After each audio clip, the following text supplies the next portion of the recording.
This is a special presentation of EA Sports from the Coliseum in Oakland, our tribute to the coach, the John Madden Legacy Game. I'm Brandon Gaudin here to take you through the proceedings, and coming up, we're going to tell the story of a man who was truly larger than life and whose impact on the sport of football certainly is going to live on for decades and decades to come. Now, we've assembled a couple of rosters featuring some of Coach's favorite players from both yesterday and today, and Coach himself will be on the sidelines for both squads, trying to motivate his guys to victory. I'm joined now by my good friend Charles Davis. CD, your thoughts on...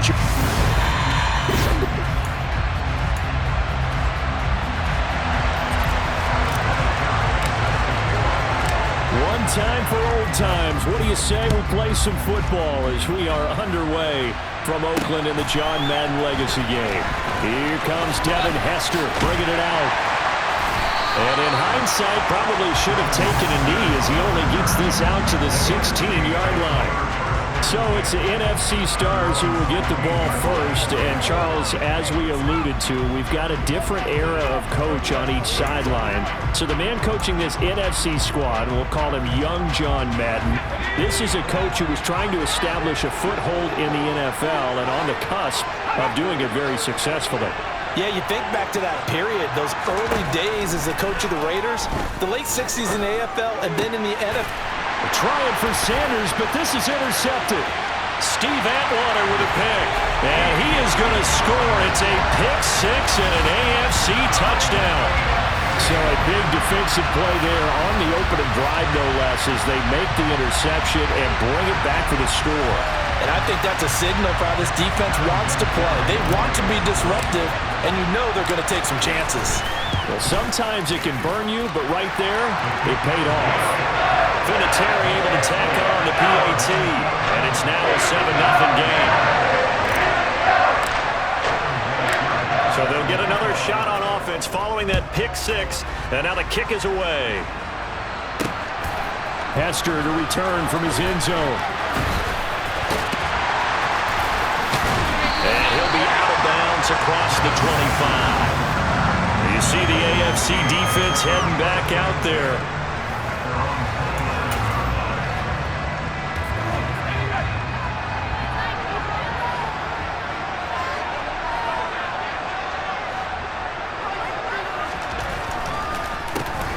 It'll be Sanders to begin the drive. So as we mentioned at the top, let's take you through the life of John Madden. And you know, it's very fitting that we're here back in the Bay Area, not just because John's so associated with Raider football, but also because this was where he spent his formative years.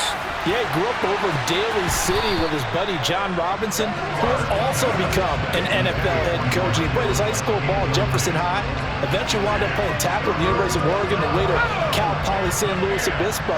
Played well enough that in 1958, he was a 21st round draft pick of the Philadelphia Eagles. That's right, the draft had 30 rounds then. Now a third down throw, but it misses the target, incomplete. Two drives won't tell the story of this game, but you absolutely have to like how this defense has played thus far. They have yet to allow this offense to get untracked in this one. Wishnowski on to punt as he sends this one away. And no one there to stop it. Hits at the 8, but it carries all the way into the end zone for a touchback. Now the AFC making their way out, and it's one of Coach's favorites, another local guy, Tom Brady, who will be at the controls. And boy, Coach always admired the way number 12 could run an offense, and especially his ability to stay calm under pressure. Tom Brady is a guy who's always looking downfield. He never looks at the rush. He hangs in the pocket, and he makes a throw. He's a cool guy. He's a tough guy. Let me tell you, there's no one calmer in the pocket than Tom Brady. And I know the coach has a great appreciation for Tom Brady, who turned 45 back on August 3rd, because Coach coached a guy like him in George Blanda, who played a long time in the NFL. In this game, it features legends and active players. Tom Brady qualifies as both. And he gets this one just shy of the 40. They'll mark him down at the 39. But Charles, you mentioned Coach was a 21st round draft pick back in 1958. It was the Philadelphia Eagles who selected him. But unfortunately for John, knee problems, they just continued to dog him. He was hurt in his first training camp, actually never saw the field as a player in the NFL, but it was still during his time with the Eagles. You and I were talking about this before going on air, that you could start to see the light bulb going on for what his career path might entail. And it went on in a big way, didn't it? Because while he was rehabbing his knee, he started to spend a lot of time breaking down film with the Eagles with quarterback Norm Van Brocklin, the future Hall of Famer and future head coach in the NFL. Remember, Norm Van Brocklin coached with the Falcons, he coached with the Vikings. And it was there during that time, I think Coach Madden realized his love of football and love for teaching, combining all that together, and that meant being a football coach. So in 1960, began his coaching career at a small college south of San Luis Obispo called Allen Hancock, and then later at San Diego State University under another legendary coach, the guy who could throw it around pretty well, Don Coryell. Now a give up the middle to Bettis. He's tackled a yard short of the marker. Good gain of 9 on first down. 9 yards is the pickup there. They'll have a 2nd and 1.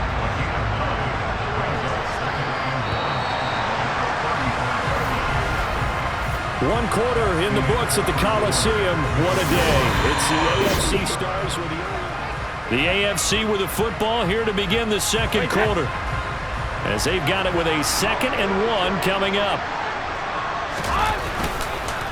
Here's Allen. And he is going to be stopped cold behind the line of scrimmage. Charles, you know, it was in the early 1960s that a young John Madden made the acquaintance of the owner of the Oakland Raiders, one Al Davis, of course, and the two, they really bonded, would become one of the best owner-coach duos in NFL history. And to take it a step further, Al Davis became someone who John referred to as his best friend. Yeah, 1967, Brandon. Al Davis hired Coach Madden to be a linebackers coach. Remember, this was still the AFL at that point. We had not merged totally with the NFL. And Coach Madden, he paid dividends almost immediately. Helped the Raiders win the AFL title in 1968. And that meant a date for the Green Bay Packers in what was now known as Super Bowl II. But by 1969, at the age of 32, just 32, Brandon, John Madden assumed the mantle of head coach of the Oakland Raiders. And what a ride the Raiders in the NFL were about to go on. Charles, you talked about John Madden and the Raiders going on a ride. Well, try these numbers on for size. In 10 seasons as a head coach, the Raiders won their division 7 times. They finished second the other 3 times, and he became the youngest coach to amass 100 career regular season victories and is still, to this day, the franchise leader in wins. And when you think about it, that's where that rivalry with Kansas City really took root, as did the expression commitment to excellence. And boy, was it personified by the players who played for Coach Madden. On offense, how about quarterback Kenny Stabler, wide receiver Cliff Branch, wide receiver Fred Biletnikoff, tight end Dave Casper, to name a few. How about this great lineman he had? Center Jim Otto, guard Gene Upshaw, tackle Art Shell, all of them in the Pro Football Hall of Fame. And guys on the defensive side of the ball, the Mad Stork himself, Ted Hendricks, Willie Brown, John Matuzak, Otis Sistrom, and Big Ben Davidson. So many great players, so many great memories. So the ball down to the 16 here for 1st and 10. They'll run with Allen. And they get to him quickly here as he stopped right around the 13. Give him a couple on the carry there, 2nd and 8. And on the tackle, Kevin Grain, of course, a member of the 2016 Hall of Fame class, Charles. Went in on August 6th of 2000. And now a fumble. Brady loses the football. And it's scooped up by the NFC. He's at the 50. The 30. 20. And he will take this back. A fumble return for an NFC touchdown. Oh, backbreaker. That'll drive the coach, the offensive coordinator, just crazy. You get it all the way down there in the red zone, can't capitalize. Instead, they go the other way on the fumble return for a touchdown. How about the aggressiveness of the defense, though? They're not about to just fall on a fumble, are they? Scoop and score is their motto, and they just did it. So all even at 7 now as they kick it away. Take it in at the 3.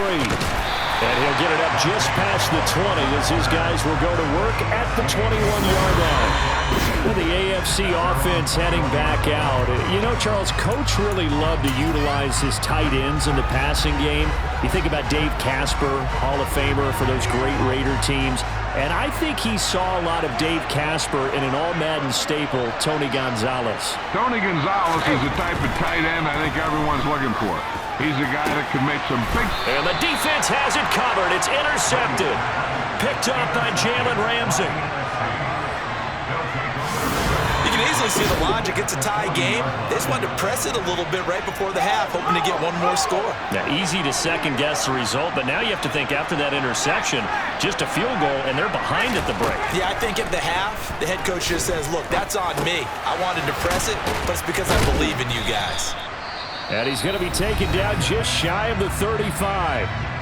Now the NFC going to call the first of their 3 timeouts as the clock stops here with 46 seconds remaining in the first half.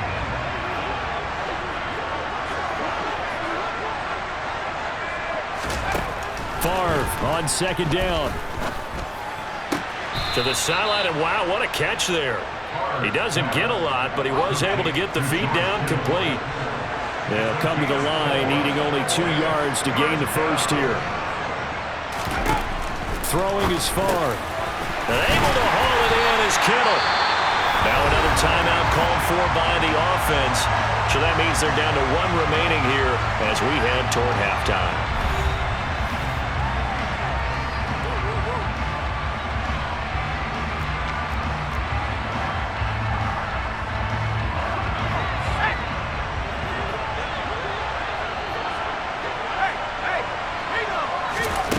They'll throw on first down with Favre. It's caught by Sanders. And they'll work it inside the 15-yard line before it's all said and done.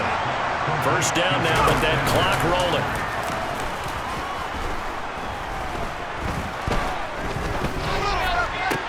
And it'll be intercepted. Picked off by the 8-time Pro Bowler Steve Atwater. And his guys have got it back at the closing stages of the first half. Well, turnovers, obviously, Charles, always costly, but, man, when you throw those interceptions in the end zone like that, it really stings. He tried to fit that one into his tight end, and I often use the expression NFL open, which means a tighter window. Down near the goal line, you really want him to be open. In this case, it cost him. And this offense going to elect to burn a timeout with 5 seconds remaining in quarter number 2.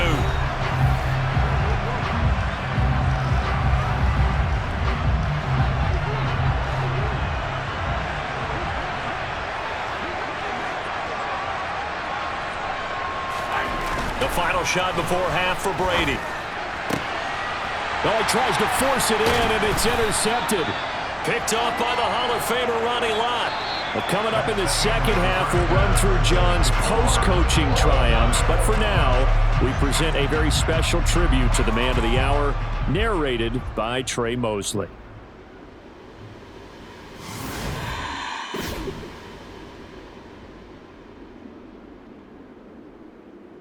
What comes to mind when you hear the name Madden? Is the coach? We now proceed to the start of the second half. The AFC going to get the football first here as we are back underway from Oakland in the John Madden Legacy game. Here comes Hall. He's going to bring it out. And no chance to get away as they'll get him down at about the 17-yard line. The AFC offense set to take their next drive. We have not seen much on offense here from either side these last few drives. We've hit a wall, so to speak. And have hit it hard, haven't we? Because the defenses right now, they seem to be a step ahead, don't they? Beating them to the point of attack, beating them to the punch. These offensive guys are tinkering like crazy. What's it going to take to get back on track? Yeah, both sides searching for adjustments. Now the pressure comes and he goes down. Just inside the 10, back at the 9. And some secondary help here for the defense in the nickel on 3rd and long. Now Brady. And that will be incomplete. Certainly looked like someone was very confident in his ability to fit that one in. I would say he was overconfident because there wasn't a whole lot of separation there. Had that one covered pretty well downfield and knocked it away. On the return, Hester. A big boot that time. 57 yards, the official distance. And the NFC will take over 1st and 10. Now the NFC heading back out. Hall of Famer Randy Moss a part of this offense. And Coach Madden, boy, he always appreciated the ferociousness with which number 84 attacked the football in the air. As Randy Moss says, just chunk it up there, dog, and I'll go get it. And, Coach, boy, did he ever go get it. Over 15,000 receiving yards, 156 touchdowns. And how about this? From his rookie year of 1998 until 2009, those were his prime seasons, right? He led the league in touchdowns 5 times, but even more so, he showed us all how to go up and get it. Great body control. No one's ever done it better playing the ball in the air. So now, Charles, to pick up the story we've been telling, John Madden at 42, he just completed a 10-year stint as the coach of the Raiders. He wants to step away a bit from the grind of coaching, but he doesn't want to step away from the game of football. So he ends up signing on with CBS in 1979 to try his hand at broadcasting. And much like his coaching career, he was pretty much an instant success. Partner, he really connected with the people right from the start, and people may not remember, he wasn't even on the #1 team in the beginning. He worked his way up. But the same things that made him a great coach made him a great broadcaster. The ability to show the big picture, yet break it down into the details. That's what he did with his teams. That's what he did with the people. That way, he was simple to understand, yet insightful for viewers, and did with that big personality that he had, one that connected with everyone. And he's going to be intercepted a 3rd time. Derwin James with a pick. And his crew will take over with a football at the 35-yard line. So rare to see any quarterback toss back-to-back interceptions in the NFL, regardless of status or experience. Whether it's him personally or just the offensive game plan, I think this defense is reading something out there, and they're holding the upper hand.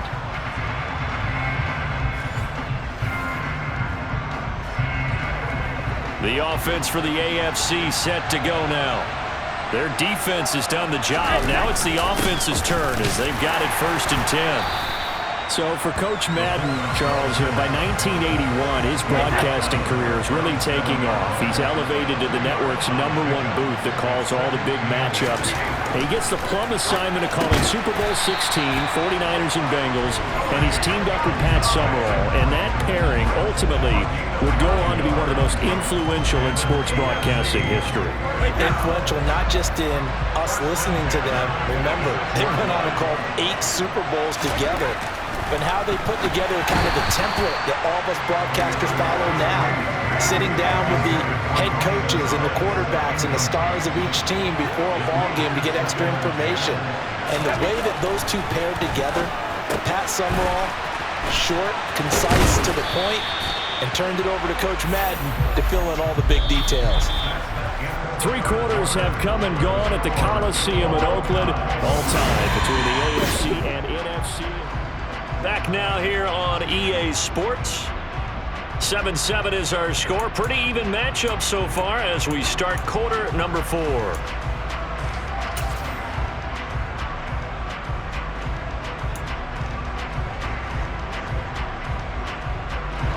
So on the other side of the field now, it's 1st and 10 as they've got things rolling on this drive. Inside handoff here to Ricard. As you mentioned, CD, talking about John Madden, the broadcaster, he called 8 Super Bowls with Pat Summerall, 3 more with Al Michaels later in his career. He spent nearly 3 decades in the booth all told. And not only was he beloved for his mannerisms, we know that, but he was an innovator as well. Yeah, Brandon, you talk about things like the telestrator, which totally became identified with him. And now it's a staple for all analysts to have in the booth. And then you think about things like turducken on Thanksgiving, when he used words like boom and pow. He helped create the All-Madden team. He was a very popular commercial pitch man. And even the Madden Cruiser was unique, and you had to be someone to get a ride on it, too.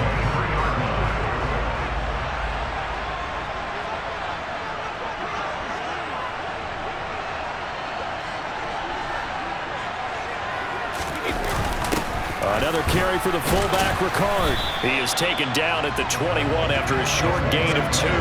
Now, CD, we did get a little ahead of ourselves talking about John Madden, the broadcaster in the 90s and 2000s, because there was another product during that time period that he became quite famous for, and it's something that you and I know a little bit about, and that's the video game that bears his name. Originally John Madden Football when it was first released back in the late 1980s, and now known the world over simply as Madden.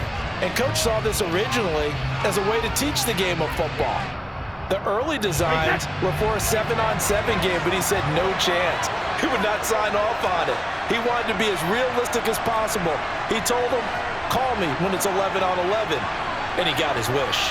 Yeah, after that debut, Madden the video game continued to pick up steam through the 90s in a big way, and John himself, many will remember, was a commentator for the series for many years. And now here we are in the 2020s, and this game has sold somewhere in the neighborhood of 150 million copies. That's a nice job right there, partner, because they were able to work down the middle of the field, working in the seams, because I think defensively, they were guarding the sidelines, trying to keep them from getting out of bounds. They took what they gave them, and it was successful. Now the NFC going to call the first of their 3 timeouts as they'll talk things over prior to this upcoming second down play.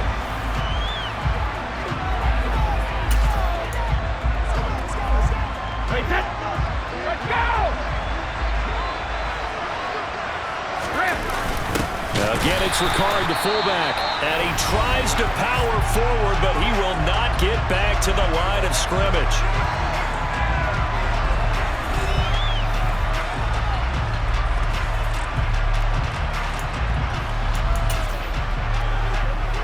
A lot of tired bodies on that field, but this is a big play, 3rd and goal. Brady's going to sneak it. Yeah, this is going to depend on the spot, but I believe he might be a few inches short. Now the defense will burn their 3rd and final timeout as it comes with 1:25 left to go in the contest. So here comes the trusty, battle-tested Adam Vinatieri for a big kick. This for the lead in the final stages. Vinatieri's kick is good, and they have taken the lead here in the final 2 minutes. So he waited on the sideline for his first chance in the ball game, and it didn't come until the 4th quarter, but he connects there. A big one to give him the lead. Well, you talk about coming in cold. I don't care how many times you kick it into a net. You're not really ready when you go out there and all that beef is coming at you trying to block the kick. Big spot, and he delivers. Hester going to decide against a return, and they will spot this at the 25. The offense for the NFC ready to get their next drive started. They are looking to make a bit of a 180. They are sputtering right now. And frankly, I think it's time to call your playmakers together. Say, all right, guys, we're going to lean on you through this patch. We need you to get us back on track and get us going in the right direction. So you're calling plays geared to them. Not necessarily what you look at your plays, oh, this hurts the defense. I want the ball in the hands of X, Y, and Z and see if we can move forward. So don't get too cute. Go to the playmakers. And his pass is intercepted for the 4th time today. Derwin James with a pick, and he is going to score. It's a pick 6 and an AFC touchdown. And so much for the game-winning 2-minute drive. I think that interception return there pretty much seals the deal. And one thing to keep in mind, in this situation with the score that close, defense isn't backing off and just giving you easy throws. They're playing aggressively as well, and they end up picking that one off and sealing the deal for themselves.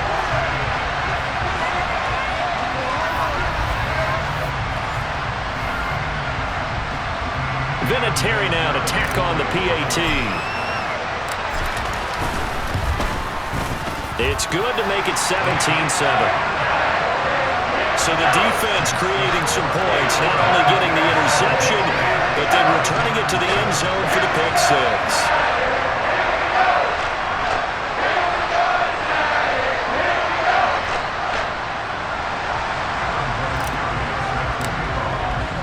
So they throw the pick 6. They'll get another shot at it now as this one's in the air.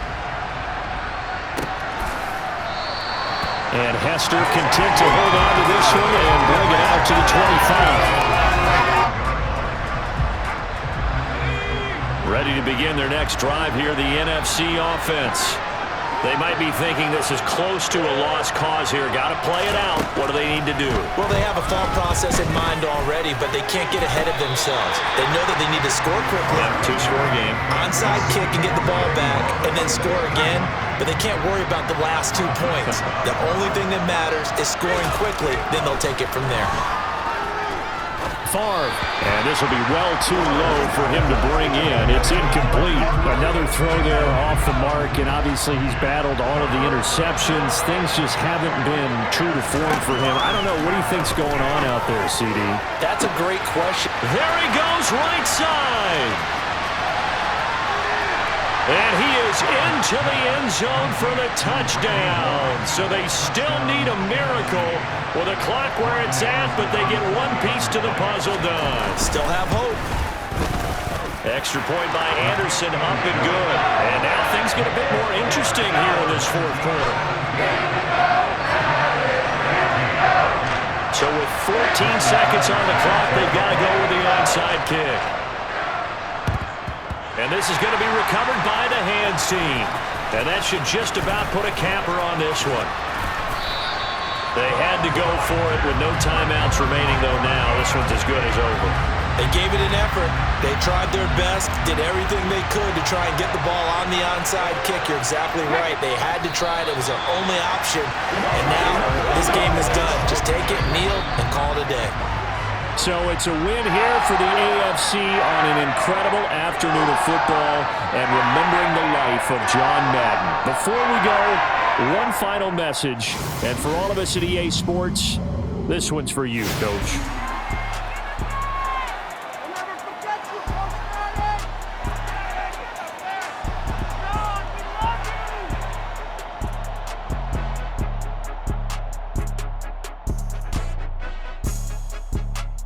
I just say this, I thank you all very much. This has been the sweetest ride of them all.